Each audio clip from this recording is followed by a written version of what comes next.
हमारे साथ ही मौजूद रहिएगा। इस वक्त एक अहम खबर आप तक नाज़रीन पहुंचाते चलें। पीटीआई मुनहरिफ एमएनए की रुकनियत खत्म करने के रेफरेंसेस खारिज। इलेक्शन कमीशन ने मुनहरिफ अरकान को डी सीट करने का रेफरेंस जो है वो मुस्तरद कर दिया है। तो बड़ी खबर आप तक पहुंचा रहे हैं। इलेक्शन कमीशन ने मुनहरिफ अरकान को डी सीट करने का नोटिफिकेशन मुस्तरद कर दिया है। पीटीआई के मुनहरिफ अरकान की रुकनियत खत्म करने के रेफरेंसेस को खारिज कर दिया गया है। इलेक्शन कमीशन ने मुनहरिफ अरकान को डी सीट करने का रेफरेंस मुस्तरद कर दिया है। अपडेट कर रहे हैं आपको अहम और बड़ी खबर से। और पाकिस्तान मुस्लिम लीग नून और पाकिस्तान तहरीक इंसाफ के मुनहरिफ अरकान के लिए एक अच्छी खबर है। पीटीआई के 20 मुनहरिफ एमएनएस की रुकनियत खत्म करने के रेफरेंसेस को खारिज कर दिया गया है। इलेक्शन कमीशन ने मुनहरिफ अरकान को डी सीट करने का रेफरेंस मुस्तरद कर दिया है। अपडेट कर रहे हैं आपको। पीटीआई के 20 मुनहरिफ एमएनएस की रुकनियत खत्म करने के रेफरेंसेस को खारिज कर दिया गया है। अकील अहमद से इस हवाले से मजीद तफसीलात मालूम कर लेते हैं। अकील, ये तो 20 मुनहरिफ एमएनएस की रुकनियत को खत्म करने के रेफरेंसेस को खारिज किया गया है। वो जो पीटीआई के एमपीएस थे उस हवाले से भी कुछ खबर सामने आई है? जी देखिए, बिल्कुल इलेक्शन कमीशन की जानिब से अब से कुछ देर कबल जो है वो महफूज फैसला सुना दिया गया है और पीटीआई के जो 20 अरकान कौमी असम्बली है उनको डी सीट करने और नाअहल करार देने के खिलाफ जो रेफरेंसेज इलेक्शन कमीशन में दायर किए गए थे उनको खारिज कर दिया गया है। इलेक्शन कमीशन ने अपने जो फैसले में कहा है कि पीटीआई के जो मुनहरिफ अरकान है उनके खिलाफ जो इल्जामात लगाए गए थे कि उन्होंने जो है पार्टी पॉलिसी की खिलाफ वर्जी की या उन्होंने वो उन पर 63(1)A लागू हो तो उसके सबूत नहीं मिल सके। लिहाजा इलेक्शन कमीशन ने रेफरेंसेज को मुस्तरद कर जाने से फैसले में यह भी कहा गया है कि जो इल्जामात उन पर लगाए गए थे और ये कहा गया था कि उन्होंने तहरीक अदम एतमाद में पार्टी पॉलिसी की खिलाफ वर्जी की, तो इसके भी शवाहिद जो है वो इलेक्शन कमीशन को जमा नहीं कराए जा सकते। जिसके बाद अब इलेक्शन कमीशन ने जो पीटीआई के 20 मुनहरिफ अरकान हैं उनके खिलाफ रेफरेंसेज जो है खारिज कर दी हैं और वो जो है वो बतौर अरकान कौमी असम्बली का काम करते रहेंगे। इलेक्शन कमीशन के 3 रुकनी बेंच ने अब से कुछ देर कबल जो है वो महफूज फैसला सुनाया है और ये मुत्तफिका तौर पर फैसला सुनाया गया है। जी ठीक है, मुत्तफिका तौर पर पीटीआई के मुनहरिफ एमएनएस के हवाले से यह फैसला सुनाया गया है। अकील, जो एमपीएस के हवाले से फैसला क्या आज ही एक्सपेक्टेड है? पीटीआई के जो 25 मुनहरिफ एमपीएस हैं अरकान पंजाब असम्बली हैं उनका केस इलेक्शन कमीशन में परसों समाअत के लिए मुकर्रर किया गया है। इलेक्शन कमीशन ने जो है वो 25 जो एमपीएस हैं मुनहरिफ एमपीएस पीटीआई के उनको परसों उनका केस समाअत के लिए मुकर्रर किया है और इलेक्शन कमीशन जो है वो अपना जवाब भी जमा कराएं और अपने दलाइल भी दें, जिसके बाद इलेक्शन कमीशन जो है वो उस केस का भी फैसला करेगा। क्योंकि इलेक्शन कमीशन ने जो नाअहली रेफरेंसेज हैं उन पर 30 दिन के अंदर फैसला करना था जो अरकान कौमी असम्बली के अप्रैल को जो है वो चीफ इलेक्शन कमिश्नर को भिजवाए गए थे। तो 14 मई से कबल इलेक्शन कमीशन को इन रेफरेंसेज पर फैसला करना था, जिसके बाद आज इलेक्शन कमीशन ने इन पर फैसला सुनाया। जबकि जो अरकान पंजाब असम्बली के रेफरेंसेज हैं वो 20 अप्रैल को इलेक्शन कमीशन को भिजवाए गए थे। तो उन पर इलेक्शन कमीशन के पास अभी तकरीबन 9 दिन का टाइम है। इलेक्शन कमीशन ने 19 मई से कबल उनका भी जो फैसला सुनाना है। तो अब जो अरकान पंजाब असम्बली का केस है उनकी समाअत 13 मई को मुकर्रर की गई है, परसों मुकर्रर की गई है सुबह 10 बजे, जिस पर इलेक्शन कमीशन उनके दलाइल हैं वो सुनेगा, जिसके बाद इलेक्शन कमीशन मुतवक्किल तौर पर अगली फैसला देगा। ठीक है, अच्छा, एक्सपेक्टेड था इन एमएनएस के हवाले से ये फैसला क्योंकि इन्होंने वोट नहीं किया था?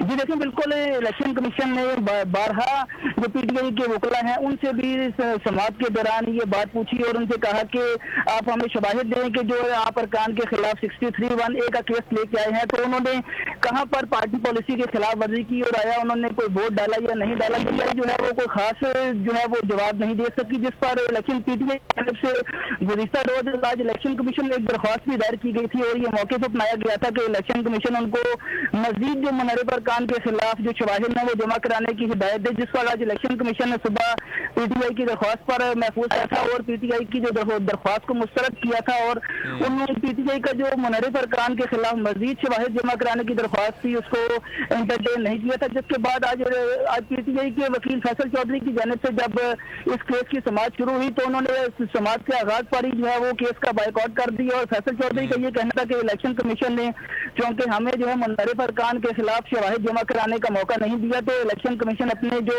एक्ट से जो है वो एक जो है ना बायस साबित हुआ है और हमें अब इस कमीशन पर और इस केस पर कोई एतमाद नहीं, जिसके बाद आज पीटीआई जो है वो आज सुबह ही इस केस से अलग हो गई। पीटीआई के बच्ची समात का बाइकआउट किया, लेकिन इलेक्शन कमीशन की जानिब से जो समात है उसको वो जारी रखा गया। मुनहरिफ अरकान नूर आलम खान और दीगर जो मुनहरिफ अरकान थे उनको उनके वकला को आज सुबह दलाइल का मौका दिया गया। उनके दलाइल आज मुकम्मल हुए, जिस पर इलेक्शन कमीशन की जानिब से आज तो एक तरफा तौर पर कार्रवाई करते हुए आज सुबह फैसला महफूज कर दिया गया था। हालांकि पीटीआई के जो वकला थे उनका ये मौके था कि उनको एक दिन का कम अज कम वक्त दिया जाए ताकि वो मजीद जो शवाहिद है वो इलेक्शन कमीशन के सामने जमा करवा सके, लेकिन चीफ इलेक्शन कमिश्नर का ये कहना था कि वो जो है 30 दिन के अंदर इस केस का फैसला करने के पाबंद है और उन्होंने 13 मई से जो पहले केस अगर आज उनको मजीद शवाहिद जमा कराने का मौका देंगे तो कल को जो दूसरे वकला हैं वो उस पर जो है ना वो अपनी वजाहत जो है वो जारी करने का मौका मांगेंगे। तो चीफ इलेक्शन कमिश्नर का ये कहना था कि जो उनको रेफरेंस स्पीकर की जानिब से भिजवाया गया है और उसके अंदर जो शवाहिद भिजवाए गए हैं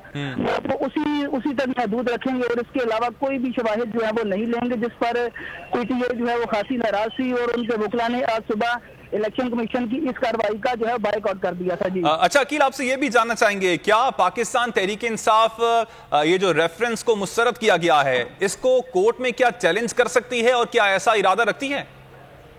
देखिए बिल्कुल, ये जो अब एक आईनी तरीकाकार के तहत स्पीकर कौमी असम्बली की जानिब से जो रेफरेंसेज इलेक्शन कमीशन को भिजवाए गए क्योंकि ये एक आईनी जरूरत थी, तो अब ये इलेक्शन कमीशन ने जो फैसला किया है इसको पीटीआई सुप्रीम कोर्ट में चैलेंज कर सकती है और ये रेफरेंसेज सुप्रीम कोर्ट में अब पीटीआई की जानिब से ये बताया जा रहा है। आपसे कुछ देर कबल फवाद चौधरी ने यहाँ पर टॉक की और उनका ये कहना था कि इलेक्शन कमीशन चूंकि एक पार्टी बन चुका है तो अब उनका फैसला हम कबूल भी नहीं करेंगे और उसका मुतबका तौर पर मतलब ये है कि इलेक्शन कमीशन का जो आज का फैसला है उसको पीटीआई सुप्रीम कोर्ट में चैलेंज कर सकती है। जी और अकील, ये 20 मुनहरिफ एमएनएज में कौन कौन शामिल थे, नाम बता सकते हैं?